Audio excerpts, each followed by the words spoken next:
I always say to moms, you are enough, right? And that includes all the things about you. It is not something that you're missing or lacking. It is not likely something that you need to purchase. It is really that we are all being failed by the lack of support and policy pressures. It's a highly capitalist, highly commercialized version of motherhood that we're being sold. We really haven't been given the policy support that actually values mothering as important work.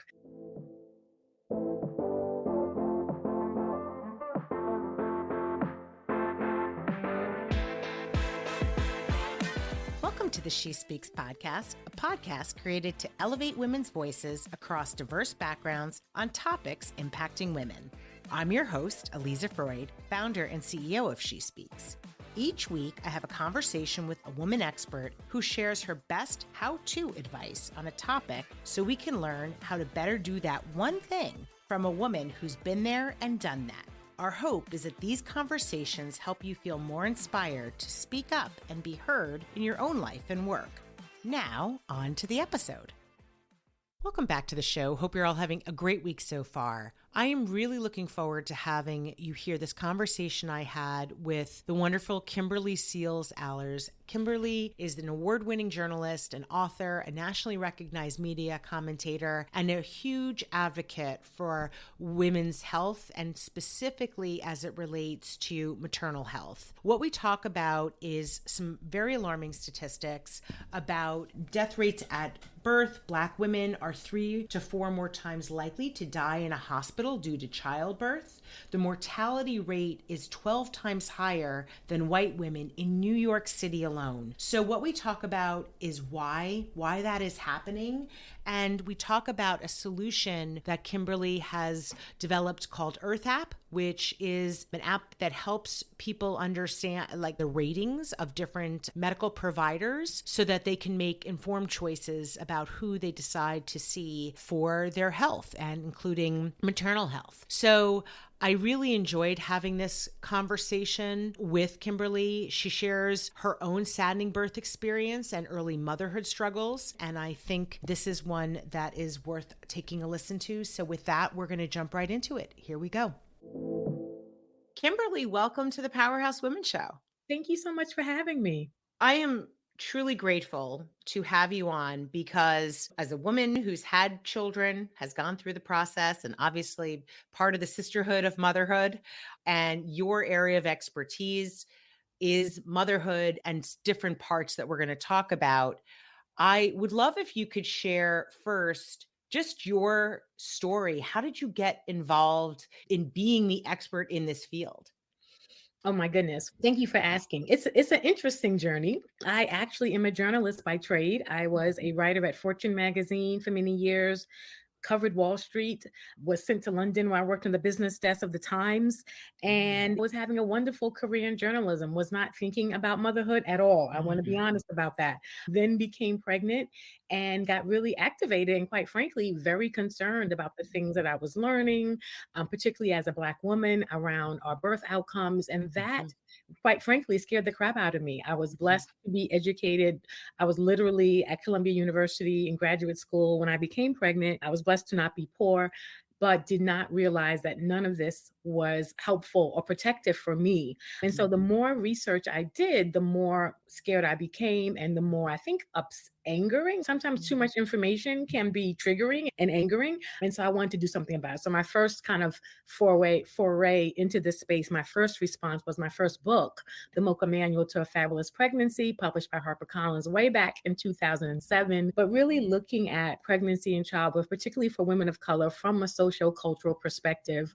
And then it just kept going from there. That work led me to talking about breastfeeding and now building digital platforms. Yeah. I want to talk a little bit about that information that you came across that worried you and then angered you, because I think it might be familiar with what you're talking about. And I can imagine that it is incredibly frustrating. So can you share what you came across in terms of birth outcomes, like what you were talking about, and just so our audience understands what we're talking about here? Yeah, so Black women in the United States are 3 to 4 times more likely to die during pregnancy or after childbirth. The CDC recently reported that over 80% of these deaths were preventable. And so when we're thinking about mothers needlessly dying, it is deeply troubling. And what the studies have shown, and again, this was recently reasserted by new statistics and new literature reviews, that income and class are not protective. Getting prenatal care does not protect us. When you remove all of these factors, Black women are still more likely to die. And so that leads us to have the very necessary but perhaps uncomfortable conversation of the ways that bias and racism is impacting our care, right? Because I remind folks that when we're thinking about a disparity, that means that they're getting it right for some, but not for all. And so, how do we just get it the same as everyone, and not that it's an impossible standard. They're doing it for some, they're just not doing it for all, and we need to ask why. And so these statistics are present with us, and it varies across the country. I live in New York City, which I believe is one of the greatest cities, but the Black maternal mortality rate has been up to 12 times that of white women in New York City. And so, again, when we look at this on a national level and even on a city specific level, it is really an unconscionable crisis, and to me, a national embarrassment. What is driving that increase in more? And I just mentioned that, or maybe right before we started talking and recording, I mentioned to you I gave birth at NYU. Both of my children were born there, and so New York City, near and dear to my heart. I am really shocked and dismayed to hear that it's 12 times the mortality rate for Black mothers is 12 times higher in New York City. What is driving that? I think this is the question that we are answering through our work with the Earth app. Clearly, what's driving it is a disparity in care, right? That people are not being treated the same way. What many studies have shown, and also what we're seeing in the reviews in the Earth app, is that many times Black women are being ignored. Their pain levels are being dismissed. They're saying that something is wrong. They are not being heard. Their husbands and partners are advocating for them, and they are being escorted out by security instead of being listened to, and then someone dies. This has happened across the board.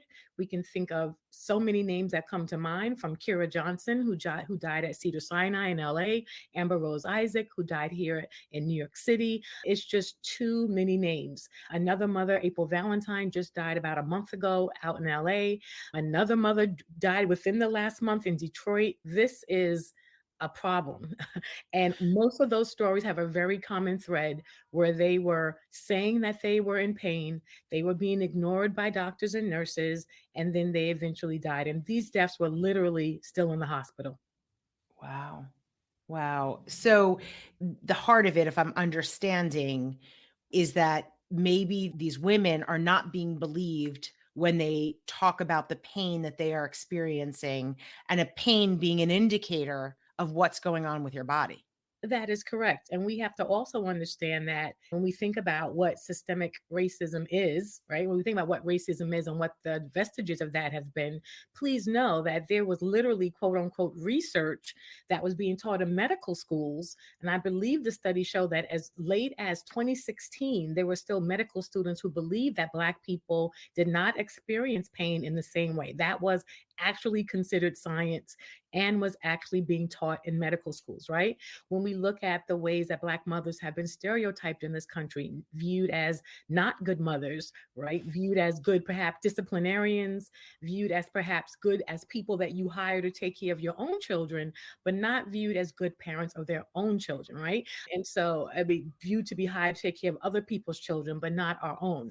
And so when we think about all of these stereotypes about Black motherhood, that now they are making people that seeps into practice, so that Black mothers are not being believed, they're not being heard, they're not being listened to, and instead the stereotypes are running rampant, and it's impacting our care to the point where we are being left to die in a hospital, which is a place where you are supposed to be saved, right? The place that they told us was, quote unquote, safe for giving birth has not been safe. And so when we think about the ways that racism and bias impacts care, we can understand why this is happening disproportionately to Black women, and disproportionately, it is leading to our death, right? We know the healthcare system is failing all of us in this country.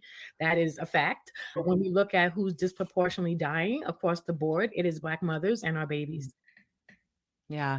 I appreciate you sharing more about that and helping educate us. I want to talk about something you said earlier too, about how you were personally not expecting to want to have children. It wasn't in the plan at that moment.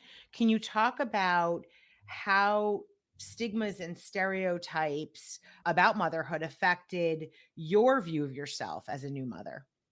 Yeah, I think that's such an important thing to ask. I always think about the images of motherhood, right? So I'm a journalist. I'm here for the stories, and we know that stories are often told through pictures and things like that. And when you think about the images that had been primarily told about mothering, it's women running through fields with daisies, and you're supposed to be so happy, and there's supposed to be this bountiful joy. And at first arrival of the news, I was in tears. I was not reflecting anything that I had seen in the pictures. And so I think it's important to share those stories that motherhood happens in many different ways, and that we aren't all initially traipsing through lily fields. We all get there, I think, and some takes a while. But I think to lift that up so that there's not the stigma that everyone enters into motherhood with so much joy, because that makes people who are not having that experience feel isolated, feel like something's wrong with them, when in fact nothing is wrong with you and it is more normal. I think the statistic for our country for the number of pregnancies that are actually unplanned is pretty high, and that includes even among married couples, data that I saw. And so we really have to open up this conversation so that people can feel safe and understand that all of their experiences are valid, and there is no one kind of definition or entry point. So, I want to get a little bit more information about this topic of motherhood expectations because I think there is so much there that as women, we have, whether we know it, we're conscious of it, not conscious of it. There are so many things from our own childhood and then also from society that impact how we feel. I'll give you an example. I had my mother's experience as my template for what I should feel. And I remember hearing stories from her about this is how you feel when your first child is born. And it is what you said.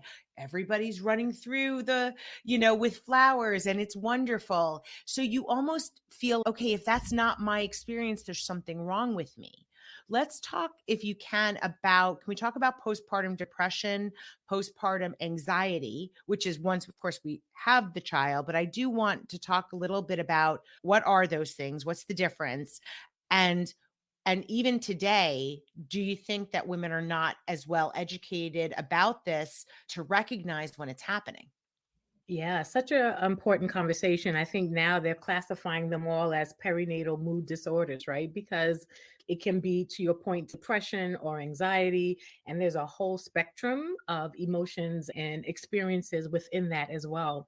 And I think that's important because I think one of the things that's been concerning is that when we think about postpartum depression, for example, people are like, then they think that you should be crying all the time, and like we get this idea of what depression is, and it doesn't always show up that way, right? It could just be a lack of interest in the things that you're used to doing. You may not be crying, you may not even feel sad, you may just feel overwhelmed, which of course is normal for a new mother who's been given a new human being without an instruction manual.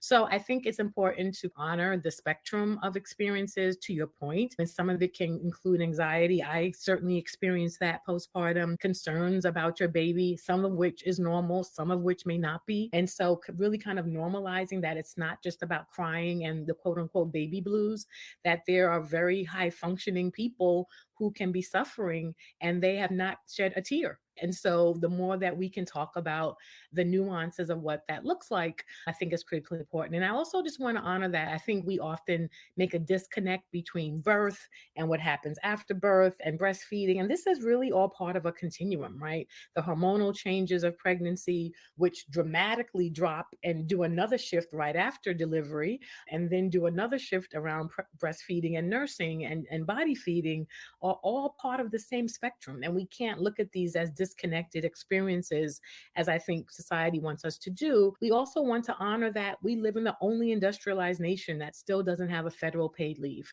And that Mhm. paid leave, US has said that what, 25% of US women are going back to work 10 to 14 days after childbirth. How could we not be stressed? Like, that depresses me in general.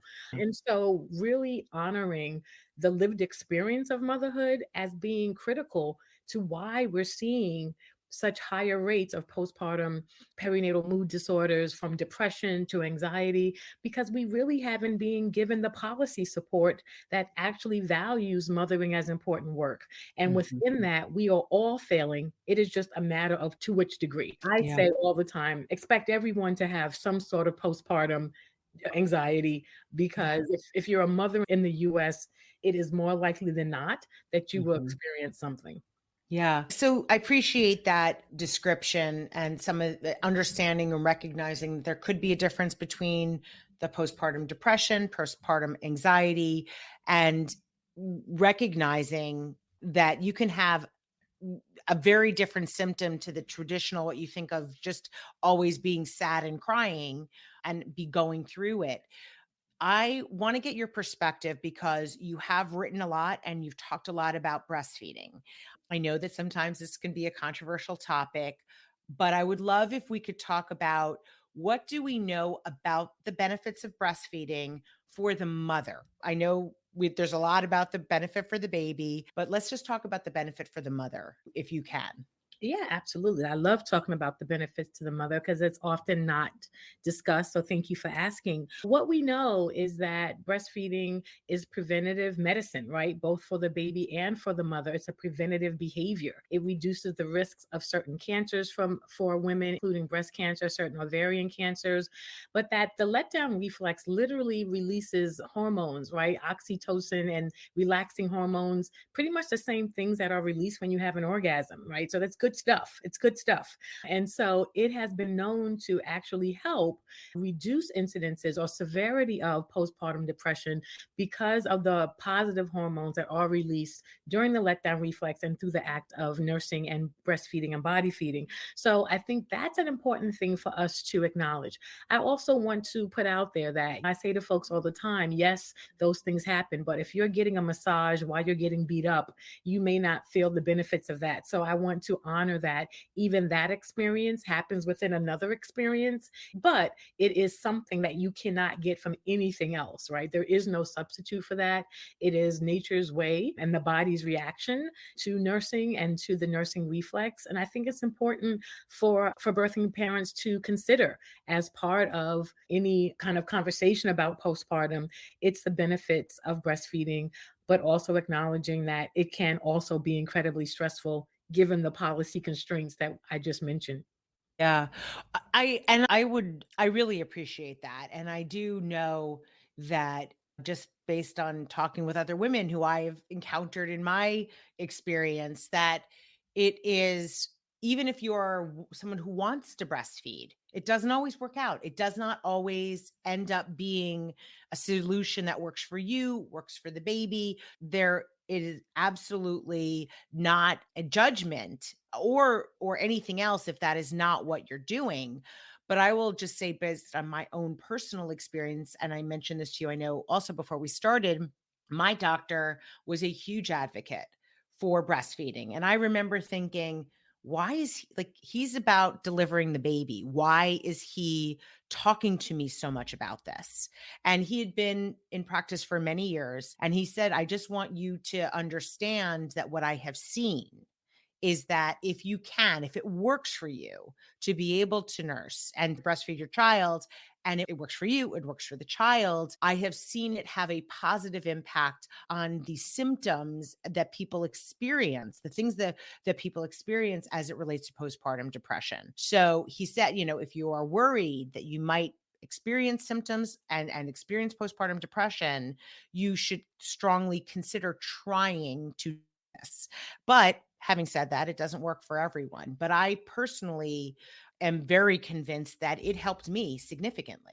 It helped me through that process emotionally. So I appreciate you being willing to talk more about that, because I know it is a difficult topic for people. So if we think about some other things that we typically relate to motherhood. Now we're talking post baby, the baby's here. What are some other things that you hear frequently from women that you think is interesting for our audience to understand, that exists in how we maybe view motherhood and what the reality is, and then how that they bump up against each other? I think that in our society that we have a highly commercialized version of motherhood, and there's a story being sold that if you buy the right gadgets and purchase the right things and have the right stroller, that motherhood will be quote unquote easy for you, and that's just not true. And so I think that one of the biggest things is just around understanding, and I always say the stories that we are being told and sold about motherhood, because in our country we love it, but there it's a highly capitalist, highly commercialized version of motherhood that we're being sold. And so, when we think about everything, it's like, they'll sell you everything to hold up your child, prop up the child, hold up the bottle, prop up the bottle, but they won't let you be home with your baby yourself. It's like, wow, there's no selling that, right? And that the fact that they would sell me everything to replace me, to replace the nutrients that my body creates, to replace me physically being there, to do this, to put this, but not give me the opportunity to mother my child, is the most important contradiction that we all have to acknowledge, right? And that is a very powerful statement for our country in terms of where we actually place family values versus the lip service that we give to being family friendly. So I would just say that is an important awareness, and not to fall into that trap of thinking that you just need one more thing. I always say to moms, you are enough, right? And that includes all the things about you. It is not something that you're missing or lacking. It is not likely something that you need to purchase. It is really that we are all being failed by the lack of support and policy pressures. Many of us have had to move away from maybe our families, our mothers, who were traditionally part of that village. Like when they said it takes a village, that village was usually right outside your door. And now many of us have moved away from that. So we're looking to bring that in other ways. And so just really honoring that motherhood was always communal and was never meant to be the isolating experience that it is, and to find a way to build your community. On the front end, I always recommend a doula, and on the back end, and then getting yourself prepared with the support and not just the things, I think is an important realization that folks need to have and make about their mothering journey. So, when we think about motherhood, it's a long game. There are just so many different stages of it. Do you find that women have different parts of that experience where they're like, well, I handled the baby part of it really well, so everything else is going to go swimmingly. And then you get to one of the stages that does not go swimmingly well. And you think, I'm just a bad mother. I just didn't do the other things correct. Can you talk a little bit about that? Because for people who might be listening, whose kids are beyond babies right now and they're in the next phases, the journey is a long one. Can you talk a little bit about the how the that journey evolves and the different stages that we maybe inevitably bump up against, that maybe we thought, oh, we got this in hand, and then we get to the next part of it and we're like, oh boy, what did we do here? So can you Oh, share a little bit about that? Absolutely. I think that is exactly the mothering journey. As a parent of now teenagers, I always tell folks I look longingly at the days of breastfeeding. I would love to get those challenges back, given the challenges that come after that. And so I think in each phase, I feel like there's a lot of attention given to that early parenting period. And this is to our detriment, right? And then there's an assumption that if you get that piece right and you get through breastfeeding and the toddlers and the terrible twos, everything goes great. And the truth is, there are additional challenges along the way. And so I think honoring that mothering is a journey. Again, part of that for me is the highly commercialized aspect where they think they can sell you things versus where the support really belongs, which is along the whole continuum and not just at the beginning where we're more likely to buy things, and that you will need support for the entire journey. It is not something that ends at the toddler years or the terrible twos or the first day of school. It is an ongoing thing. And each of those stages have their own unique challenges. You will still need community through all of them. I will say that. And then you need to think about the other resources that you need for each of those stages so that you can be prepared for that. Let's talk a minute, if we can, about community, because you've mentioned it a couple of times. And I think there is a perception. I still remember this commercial where it was I believe it was for a baby formula company. And they had the breastfeeding moms on the one side and the formula ones on the other. And they're all kind of fighting with each other. There's some event that happens that shows that motherhood, the sisterhood of motherhood, where everyone's like, oh my God, this stuff is so unimportant. This, like, a child's in danger. Everyone goes to run to help the child. Can you talk about this perception? Because obviously, what the commercial I remember was highlighting is that as women, we are beating each other up. We are saying to each other, why are you doing it this way? I did it this way, and your choices are not good choices. Is that a perception?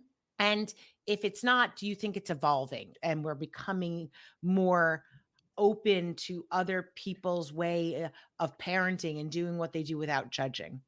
Yeah, I hated that commercial. I really hated that commercial because I felt like it was commercial interest who literally sold us on this idea of soccer moms, dance moms, breastfeeding moms, formula feeding moms, so they could sell us the things. So if you're in this category, you buy this, and this is the stroller that you have, and this is where your kid goes, and these are the things. And they created that and then wanted to create something else to act like they are now proposing a solution. When you think about it, it's classic Madison Avenue marketing, like create a problem and present yourself as a solution.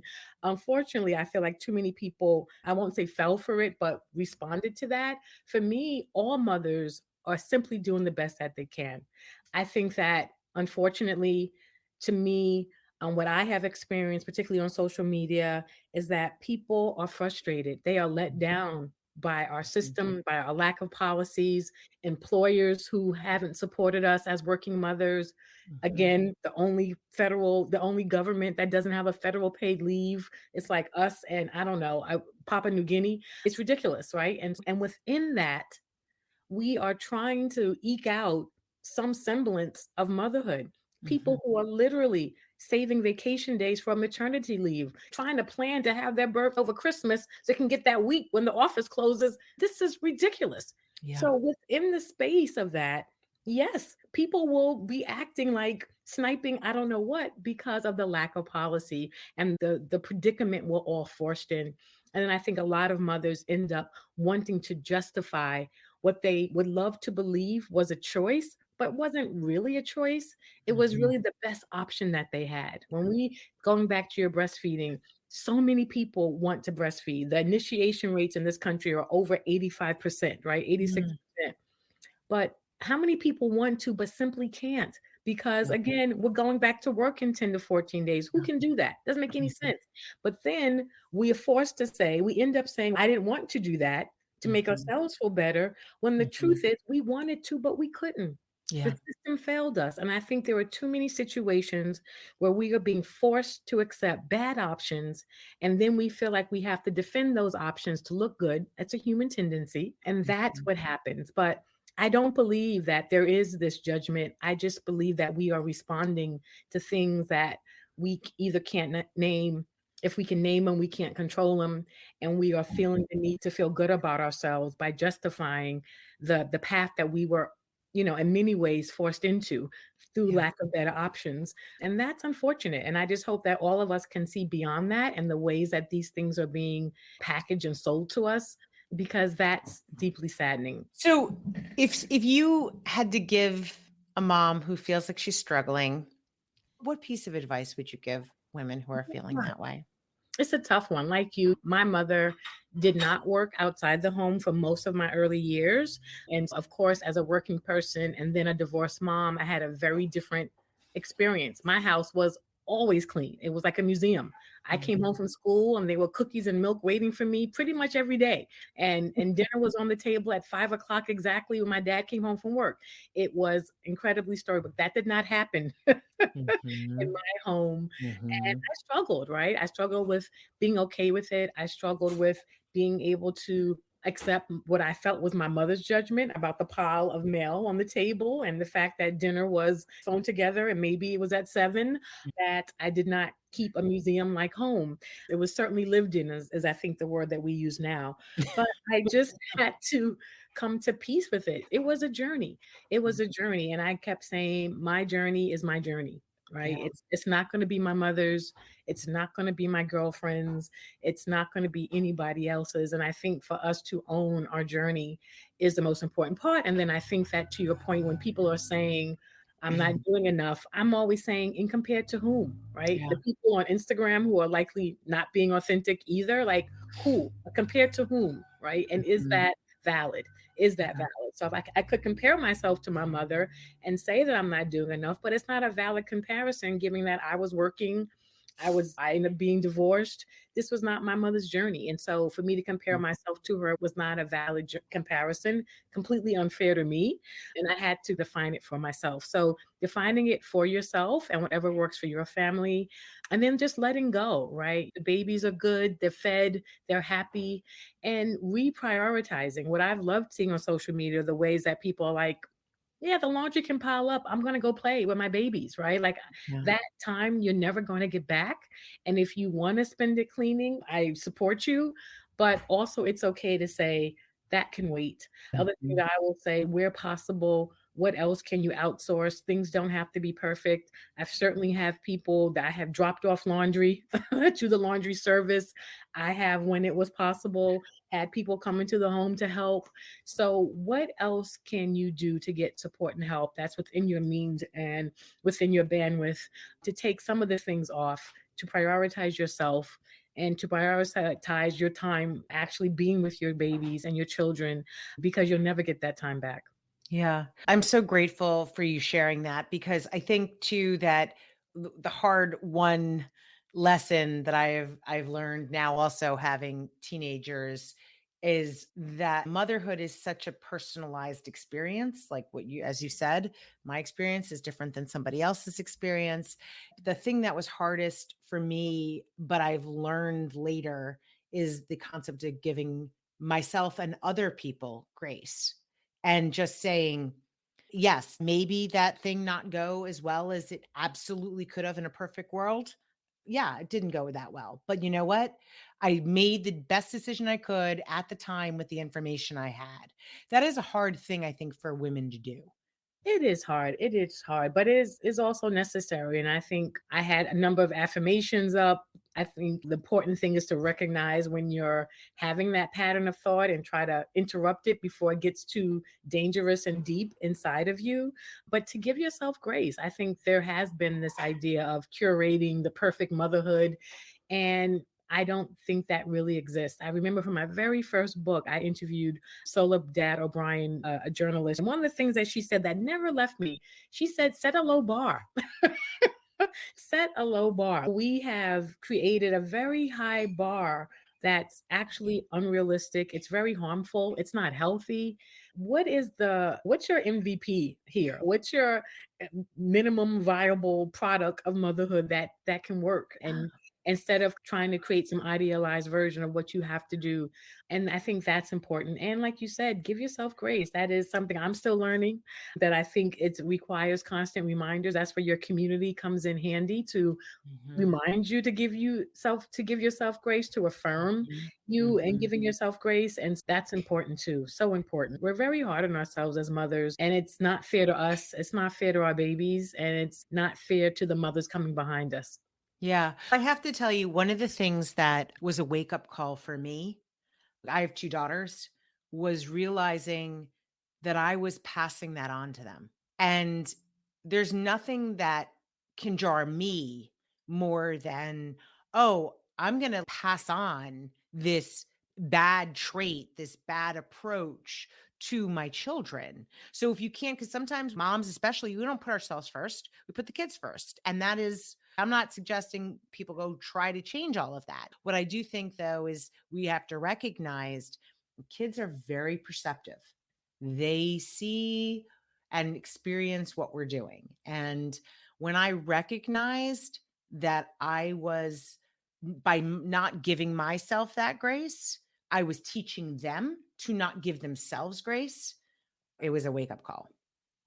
I love that. That is so true. When you start seeing that reflected to you, you're like, oh, let me Mhm. make a little course correction here. I agree with Mhm. that 100%, because when you can see it in others and you're like, "Oh, I think they learned that from me," it becomes really clear that it's not something that you wanna perpetuate. That's not what I wanna pass on, so let Mhm. me be a better model for that for myself. That is a great point. I have been there. Yeah. Yeah, and I love what you said about Soledad O'Brien too, what her recommendation was. And she was basically trying to say, look, focus on what the most important parts are. And that is just ensure that you're doing that, right? The other stuff is just kind of details. But is your kid feeling loved? Okay, great. That's like a huge part of a child going off and being able to live a productive life. Exactly. Are they loved? Are they fed? Are they clothed? Let's get back to some of the basics. And also, I think the other thing that came out of the conversation was it's a day by day thing. There are some Mhm. days I'm just like, I'm killing it. Another Mm, day, I'm like, this was not my day. And to allow space to also for the patterns, the waves, the ebbs and flows of it. Some days you're going to be a 10. Some yeah. days two is best I can do. And Yeah. to allow for that to happen, celebrate those wins, but give yourself grace on the off days, knowing that you'll have another a 5-star day soon. And that is actually part of the journey, right? Like that is what the reality of the experience really is. And I think that is really helpful. Kimberly, you're doing such important work. We touched on some of the incredibly important work you're doing as it relates to the nonprofits and really making sure that people are aware of some of the issues within our system and how it's impacting birth rates and birth outcomes. Given all of the work that you've been doing, what are you most optimistic about for the future? I think one of the things I'm most optimistic about is our work with the Earth app, the ways that we are really lifting up the voices of Black and Brown birthing people, parents, pregnant folks, using this Yelp like platform to say, leave a review of where you're getting good care and where you're not, because Yeah. we are now trying to drive transparency and accountability. Some of the statistics that I shared with you earlier have not been shared publicly. What's happening on a hospital level to Black and Brown folks is often not shared publicly. They're hidden in databases. They're in things we don't understand. I don't understand half the data reports that come out. But now we are creating a consumer facing platform where folks can leave reviews of their OBGYNs, birthing hospitals, pediatricians, and we tell folks, search Earth app, see whether people like you are actually saying they're having good care at this provider. On the back end, we turn these reviews into data. We work with hospitals. We help them learn what makes a 5-star experience for Black and Brown birthing people. We work with them to improve, develop strategies, really trying to do that. So, this idea of learning from the living, right? Mhm. Because before they would wait for someone to die and say, oh, we have a problem. And I'm like, that's a terrible system trying to solve this from the grave. So, we're Mhm. trying to help them learn from the living. Let's take these crowdsourced peer reviews, see what people said is going well, What are things that we can analyze to figure out like trends that could likely lead, right? What we discussed. What if we already saw in our Earth reviews that people are saying that their pain levels were dismissed, their pain levels were dismissed, their pain levels were dismissed, when we know that is something that has been a thread in every maternal death story, right? But we can learn that from the living through this type of this data, and we do actually do that so that we can prevent deaths. And so that's what I'm optimistic about, this lifting up of actual patient voices. I Yeah. think there's been a very academic and medical approach to addressing these disparities across the board. And I believe that solutions actually lie in people. I Mhm. believe, obviously, that solutions lie in our stories and that the solutions lie in the community. And that's what excites me about what I see happening, the number of hospitals that are interested in learning from our data, the number of folks who continue to use the Earth app to leave reviews to inform and protect each other. That is making me optimistic that we can save ourselves. If people want to find out more about the app, more about the work that you're doing, what is the best way for them to do that? Yes, please visit earthapp.com, our website. Follow us on Instagram at the Earth App. You can learn more about me at KimberlySealsAllers.com, as well as I am K Seals Allers on Instagram, Twitter, and Facebook. We're excited to see others join this movement. We're excited for Earth to be a tool for allyship for mothers. We hope that all mothers, even those who are not people of color, will check their Earth App reviews and say, hey, doc, you're not getting great reviews from Black and brown women, and this is a problem for me too, right? Mhm, This way, mhm. Earth becomes an allyship tool that we can all use our voices, our power in service of the Black and brown folks who are being disproportionately harmed. So that's what I'm optimistic about. Okay, myself goosebumps sharing that. So I hope everyone will support us in that mission. Am so grateful for you to spend this time with us, helping educate, and we will make sure we have links within the episode so people can find you. Kimberly, thank you so much. Thank you so much for having me. Thank you for listening. If you're an influencer or a brand that wants to work with us, please feel free to email us at info@shespeaks.com. Until next time.